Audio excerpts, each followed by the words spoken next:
The second round result was truly shocking. Ji Young's dish was praised for its outstanding flavor, yet the Chinese representative gave her only 1 out of 10 points. The Korean king awarded her 8 points, leading to a final score of 8-1 in favor of China. The king, holding back his anger, declared, "The dish created by Tang Baek Ryong, the Chinese chef, was truly remarkable." However, the Korean dish was equally excellent. Yet the Chinese representative gave the Korean dish only 1 point, clearly just to secure victory in this competition. Therefore, I declare their score invalid. Thus, the king asked Tang Baek Ryong and Yeonji Young, the chefs who had prepared the dishes, to evaluate each other's creations. However, both admitted it was too difficult to judge their own dishes and could not give a score. So the king declared the second round a draw.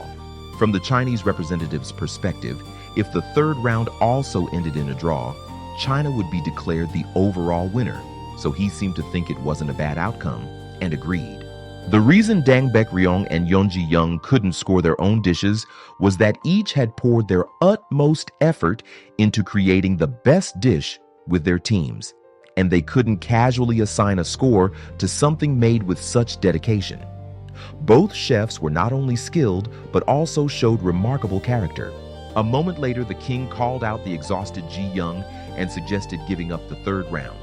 However, Ji Young insisted that if they lost here, it would give China an advantage in future negotiations, and she refused to give up, declaring with fiery determination that she would win. Thus, the two felt each other's presence and shared a private moment together, while the Chinese representative called his chefs and scolded them harshly as the night grew late. The next day, the third round cooking competition finally began, and chefs from each country started cooking with a strong will to win. However, Ji Young grew anxious as the lid for the pressure cooker had still not arrived. So Ji Young began cooking while preparing a plan B in case the inventor didn't arrive, while the Chinese team laid out all kinds of rare ingredients from both land and sea to start their cooking.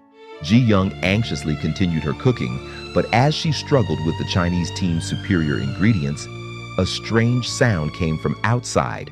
It was an airplane, unfamiliar in that era.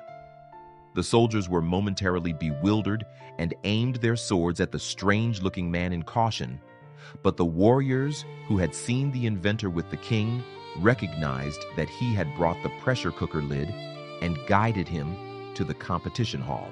The king was delighted to see the inventor, and Ji Young, upon seeing him, felt a sense of relief and warmly welcomed him. The inventor asked them to ensure victory so that Korea could gain an advantage in the negotiations, then quietly departed. With the pressure cooker lid in place, the cooker released a tremendous amount of steam as the cooking progressed, leaving everyone amazed and even a little intimidated by the extraordinary sight. Meanwhile, the Chinese team's female chef complained about the relatively weak heat, but they continued cooking at a gentle flame, as this dish was meant to be prepared over a subtle fire. As the cooking time ended, it was finally time to taste the dishes, and the king, along with the Chinese representative, began by sampling the Korean dish. The ogul chicken soup had a chewy skin, tender meat, and a broth with an exquisite flavor, leaving both of them thoroughly satisfied. They then tasted the Chinese dish, and both of them were also highly impressed with it. Finally, it was time for the evaluation. This time, instead of the king and the Chinese representative, the chefs from each country would taste and judge the opponent's dish. The Korean team tasted the Chinese dish and marveled at its rich broth, while the Chinese chefs tried the pressure cooker dish and were impressed by its deep flavor. However, only one Chinese chef was unable to eat the dish. He had a condition that made it difficult for him to eat, and Ji Young realized this. It was clear that he would not give a score during the evaluation, and if things continued this way, it was certain that Korea would lose. So Ji Young read the chef's mind and made the dish easier to eat by adding various meats and vegetables to the broth. The chef began eating, as it reminded him of dishes his grandmother used to make when he was young, a flavor he had long forgotten. With that dish, Korea won by a narrow margin of 28-27.